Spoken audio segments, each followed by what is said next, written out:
Halo, assalamualaikum warahmatullahi wabarakatuh. Nah, kalau misalkan menjadi YouTuber, apa sih biasanya yang bisa kalian orientasikan pertama kali? Nah, yang pertama pasti adalah jumlah subscriber, bener gak? Terus berhubung kalian pemula, biasanya kalian itu melakukan banyak cara, misalkan seperti menggunakan software atau aplikasi untuk menambah subscriber kalian, dan juga banyak trik-trik yang bisa didapatkan di YouTube, misalkan mencari kata kunci cara cepat untuk mendapatkan subscriber bahkan 1000 katanya ya, 1000 per sehari, ada juga yang bilang seperti itu. Nah, sepertinya kalian yang pemula harus melihat video ini. Kenapa? Karena kalau misalkan kita punya channel YouTube, itu yang pertama adalah ibaratkan itu adalah sebuah rumah kalian. Nah, kalau misalkan kalian membangunnya aja gak benar, terus kalau misalkan kalian membangunnya juga asal-asalan, terus ikut-ikutan, pasti nanti endingnya juga bakalan gak berkembang, walaupun kalian mendapatkan subscriber yang katanya fantastis nilainya. Atau mungkin kalian bisa beli yang di luaran sana banyak yang menjual subscriber. Nah, catatan saya seperti ini sih, simple. Kalau misalkan kalian ingin menjadi YouTuber, ya udah kalian itu jadi YouTuber yang alami aja, yang organik. Tentunya sesuai dengan syarat dan ketentuan yang telah dijalankan atau diterapkan oleh YouTube sendiri. Karena apa? Kalau misalkan kalian itu seperti membeli, nah kalian kan nggak tahu akun yang subscribe kalian itu akun seperti apa. Bisa aja itu adalah akun bodong, terus akun juga akun yang nggak real, yang bisa menyebabkan juga tingkat view Anda itu kalau misalkan nanti berkembang atau memiliki subscriber banyak, itu bakalan juga berpengaruh. Bahkan kalau misalkan kalian ingin di saat memonetisasi itu percuma walaupun banyak subscriber banyak. Ya, lebih baik dari awal, dari pelan-pelan sampai kalian itu dikenal masyarakat luas, terus kalian juga dipercaya dan disukai, pasti itu akan berkah juga hasilnya, daripada kalian itu menggunakan cara-cara yang tidak baik atau tidak sesuai syarat dan ketentuan. Nah, cara yang baik itu seperti apa, Bang? Ya, banyak sekali. Kalau misalkan kalian itu baru terjun di dunia YouTube, itu harus memilih salah satu niche, ya niche khusus yang kalian sukai. Misalkan kalian suka review aplikasi, terus kalian suka review HP, terus kalian juga suka untuk bercerita, juga suka membuat tutorial, ya terserah kalian. Yang penting kalian membuat channel itu disukai dari hati kalian, jangan ikut-ikutan dan jangan juga untuk menjadi orang lain. Kalau misalkan menjadi orang lain, pasti kalian membuat channel itu akan merasa ya tergesa-gesa, terus buru-buru, dan hasilnya pun tidak akan optimal. Nah, langkah kedua juga kalian itu harus mengetahui algoritma dari YouTube itu sendiri. Ya, algoritma sudah banyak dijelasin di YouTube sendiri, bahwa misalkan seperti pemasangan judul, terus pemasangan meta tags, deskripsi, dan juga keyword-keyword yang bisa dimasukkan pada video kalian. Nah, oleh sebab itu kalau misalkan kalian memang serius, jadi kalian itu harus mempelajari semuanya itu. Jadi gak ada ceritanya yang instan, bro, gak ada, bro, kecuali kalau kamu itu artis. Ya, kalau misalkan artis, kamu punya uang, baru itu bisa ya mendapatkan banyak subscriber dengan sendirinya. Tapi kalau misalkan kamu itu adalah pemula yang alami, lebih baik ya dilakukan secara pelan-pelan. Tenang aja, mungkin kalau misalkan kamu konsisten itu ada sekitar 6 bulanan. Ya, 6 bulanan channel kamu akan berkembang pesat.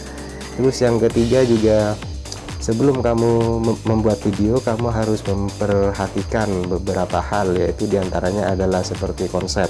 Nah, kalau misalkan konsep tutorial, misalkan dikasih animasi, terus dikasih tampilan layarnya atau screen recordingnya, dan banyak lagi.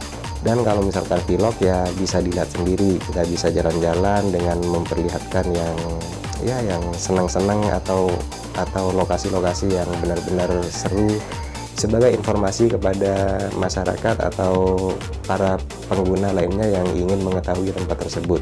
Ya, kalau misalkan niche-nya di bidang makanan, ya silahkan kalian mereview makanan yang ada di tempat kalian mungkin. Nah, disitulah kalian itu selain menyukai apa yang kalian itu sukai, bahkan itu juga dapat menjadi konten yang sangat bermanfaat bagi yang lainnya. Nah, itu adalah tujuan YouTube sebenarnya, yaitu sebagai informasi dan edukasi.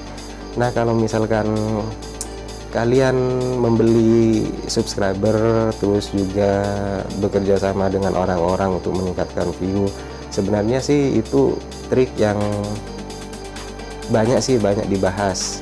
Namun seperti ini bro, kalau misalkan di web itu kan juga menawarkan kan, ada web khusus yang dapat meningkatkan subscriber bahkan 1 sampai 12 ya, 12 sehari per web itu. Dan kalau misalkan ada 5 mungkin bisa mencapai 60-an subscriber. Tapi apa syaratnya? Kamu juga harus subscribe, terus harus juga nonton iklannya, dan banyak lagi. Dan saya rasa itu tidak efisien dan tidak murni atau tidak alami. Jadi ya berhentilah untuk mencari atau ngoyoh untuk mencari subscriber bro. Nanti kamu bakalan mendapat subscriber yang sebenarnya atau alami dengan cara ya kamu membuat konten yang menarik tentunya. Terus kamu juga bisa menyajikan banyak-banyak akun atau informasi yang bermanfaat seperti tutorial. Nah, itu adalah salah satu kunci untuk menjadi YouTuber pemula yang no artis. Ya ingat ya, bukan artis. Kalau misalkan artis ya tahu sendiri, bisa membeli dan juga punya nama tentunya. Nah, langkah ketiga, kamu juga harus mempertimbangkan strategi-strategi khusus, misalkan sharing ke sosial media seperti Instagram, Facebook, dan WhatsApp group. Ya semuanya dilakukan, ya gak apa-apa, itu adalah alami. Karena kalau misalkan kalian lakukan itu kan teman-teman kalian juga, jadi kalian juga tidak meminta subscriber, bro tolong subscribe balik, jangan seperti itu ya. Yang penting kalian membuat konten terus bagikan aja secara natural, itu akan lebih baik dibandingkan yang mengemis-ngemis subscriber. Ingat, jangan ngemis subscriber bro ya. Katanya mau jadi YouTuber yang sukses ya, kalau misalkan sukses terus berkah, itu lebih baik lagi dibandingkan yang sukses tapi ntar malah ada kasus di balik itu. Nah, untuk berikutnya kamu juga harus memperhatikan nih bro, memperhatikan sound ya. Sound yang memiliki copyright itu juga harus hati-hati. Jadi ada nih kasus kalau misalkan kamu buat konten yang benar-benar bagus, namun musik yang kamu gunakan atau latarnya itu mengandung copyright, itu bakalan dihapus. Wah, capek-capek bikin video ternyata dihapus, ya gimana lagi. Nah, oleh sebab itu maka kamu harus berhati-hati dalam menggunakan copyright di song ini.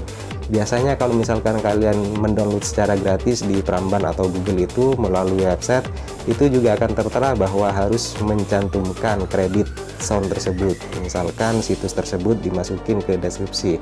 Nah, saran saya kalau misalkan kamu mendapatkan dari Pramban internet tersebut, ya lakukan seperti itu. Jangan pernah membuang ya, jangan pernah membuang apa yang telah kamu dapetin dari website tersebut, misalkan pada kredit tersebut.